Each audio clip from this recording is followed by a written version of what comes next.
Ademola Lawrence, who is live on the program from Akwa Ibom. Ademola Lawrence, good morning from here to you. Give us updates. What is it that you know that we do not know that is happening at the moment in Akwa Ibom as far as the polls are concerned? All right, thank you very much, Promise. The election, of course, concluded yesterday in Akwa Ibom. Was relatively calm, starting from when the election started around 8:30 in the morning. Of course, the sensitive materials arrived a bit late to some places. I still have those logistical problems that happened on February 25th during the national and presidential elections. And of course, looking at some of the things that happened, um, the beavers, of course, worked in some places, of course, still have some challenges in some other places.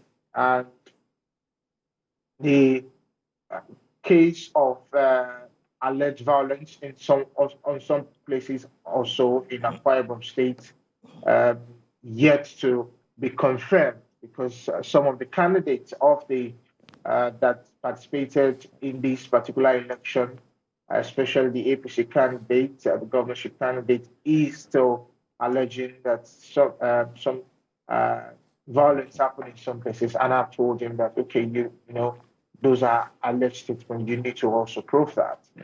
Um, but by and large, the election in Akwa Ibom was relatively calm from the 31 local governments in Akwa Ibom State. And the results will start coming in today, starting from 12 p.m. The State Collation Centre, of course, will open. As of yesterday, when they finished at the polling unit, went to the World Collation Center. So everything will be starting today officially at the State Collation Center for 12 p.m. So we're just waiting to see how things will pan out today when the resident electoral commissioner, of course, after collecting everything, will declare the winner for the election here in Akwa Ibom State.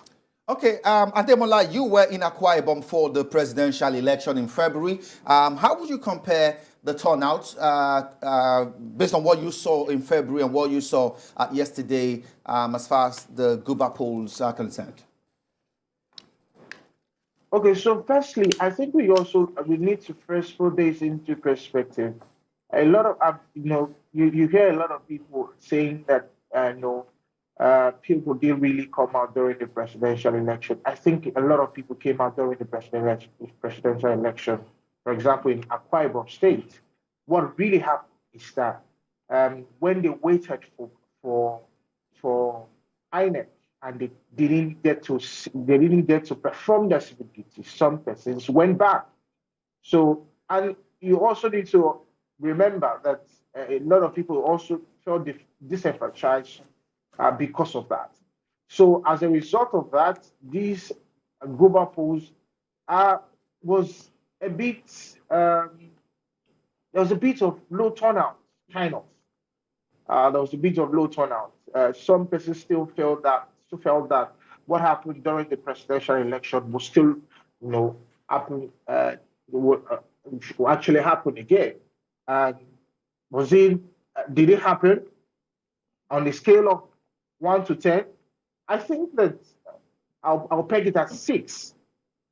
So it still does happen, but not just too much like what happened the last time. So then the case of whether beavers will work or not, accrediting people, and of course uploading of the result. I think beavers this time around.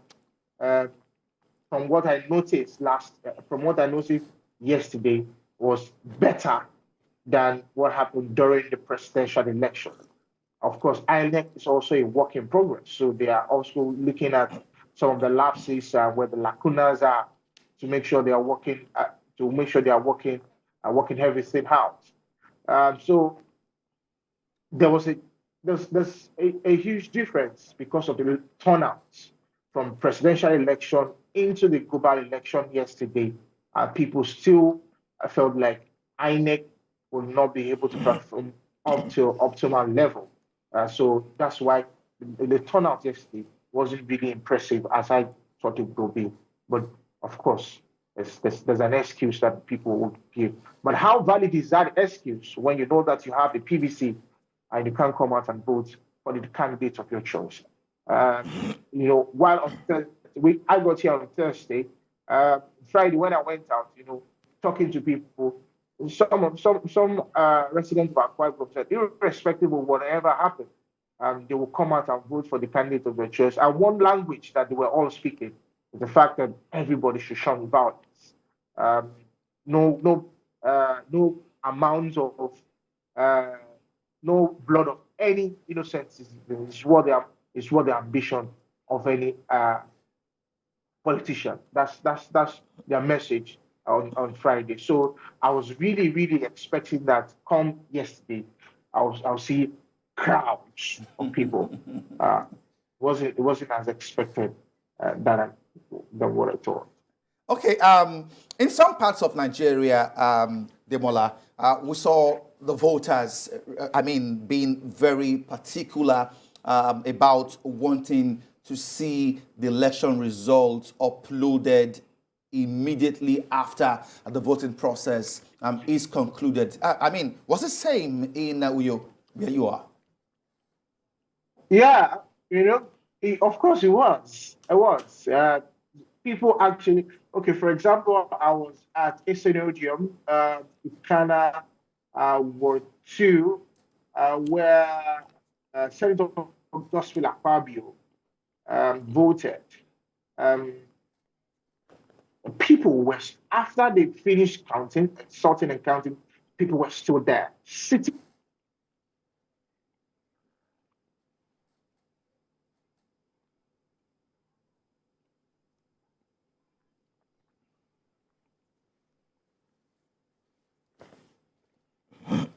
Okay, we seem to have lost audio connection with Ademola. Hopefully, we can reconnect with him. He's live on the program from Akwa Ibom, where he's covering the gubernatorial election. Okay, I understand that Ademola is back. Yeah. Okay, so Promise, can you hear me now? Yes, so go on. Go on. Yeah, so it's a matter of INEC already giving their word that they will work on whatever happened during the presidential election. They will work on it and make sure that the beavers work. So they already gave their word before the governorship and House of Assembly election. So the people.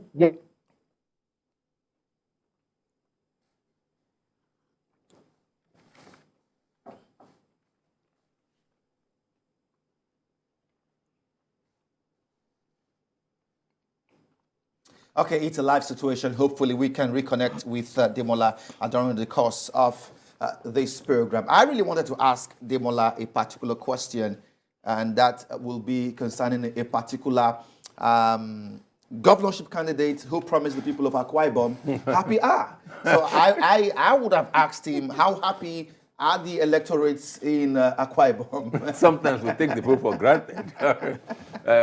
We play too much in Nigeria. That's what they say in the local palace. No, but let me not take away anything from that candidate. I think that's the PDP candidate. When you are campaigning, you look for something that will appeal to somebody that will give you the vote. What they're looking for is the vote. So it's not a morality test or a test of their character now. It's how you get the vote. So, but I guess the Akwa Ibom people, and knowing them, they're naturally happy people. Yeah, they might have their own excesses, but they're naturally happy people. So, but now telling them that you want to go and subsidize. Someone said with that, very soon, politicians will promise voters that he will give them second wives. Well, that would make the female force not to vote for that candidate. Because the female force, if it's down south, will no longer vote for the candidate. But I'm surprised that the man is a pastor. That that's Akwa Ibom. I think it's a pastor. I was answering one pastor something. Yeah, well, maybe it's under the guise of communion. Maybe. And then he's talking about happy hour when you go to a bar and you get some rebate and and I was in fact it was very difficult to even say it. I don't know how heavy it was in his mouth to say it, but I hope they're not taking the poll for granted. Yes, his party is he's been tipped by permutation to win. But I guess he's not taking the poll for granted, and if he wins, Akwa Ibom will be looking out for that happy hour on Fridays, where they can use 15 naira to buy a bottle of beer. Okay, Ademola is back on the program. Ademola, can you just pick it up from where you stopped the other time? Okay, so I was saying that, so because of INEC already promised the people that they were going to upload the results, so of course, the people waited to make sure that the result was uploaded. The outcome of that is what we're going to start seeing, of course, at the end, by today rather, 12 p.m. when the State Collation Centre, of course, will formally open by the resident electoral commissioner in Akwa Ibom State. Okay, just before you came back on Ademola, we were talking about the aspirants who promised the people of Akwa Ibom happy hour if he's being elected. I don't know if you've started experiencing the happy hour already. You know, have you gone to any bar? I heard you. I heard your guest in the studio. When the guest in the studio was in, they'll start giving people wife. I think I'm in Akwa Ibom. Maybe that will start happening. Okay, but I think that it was a trending topic, of course, from the weekend into the election yesterday, and I had a cause to chat with some journalists while here in Akwa Ibom, and that, okay, what could probably necessitate that kind of talk, just like what your guest said in the studio. It was even finding it very difficult, of course, to say that, knowing that he's a pastor, but be that as it may. The thing is, he said, from 4 p.m. to 6 p.m. I think so on Friday. So there will be happy hour for every Akwa Ibomite. So that means that 2 hours block is just to go and flex and come back. But looking at the candidate itself, he also came out yesterday. Of course, applauded INEC for the smooth process, looking at from the perspective that he is coming from. He also applauded the INEC for that. So I'm very sure he is also waiting, and the people of Akwa Ibom are also waiting to experience the happy hour that he promised. Don't forget, we are in the generation where when you say something, you must be able to keep to it. So I'm very sure the residents of Akwa Ibom will be holding him for that. So say you go to the bar and spend 15 naira for a product of 600 naira, when it takes a lot, that means you have done a lot of subsidies.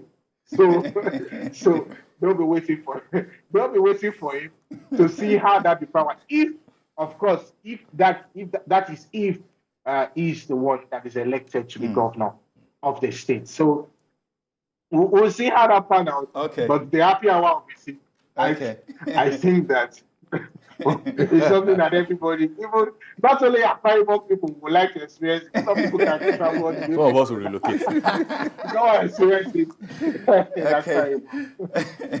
Ademola Lawrence, live on the program, our correspondent covering the elections in Akwa Ibom State.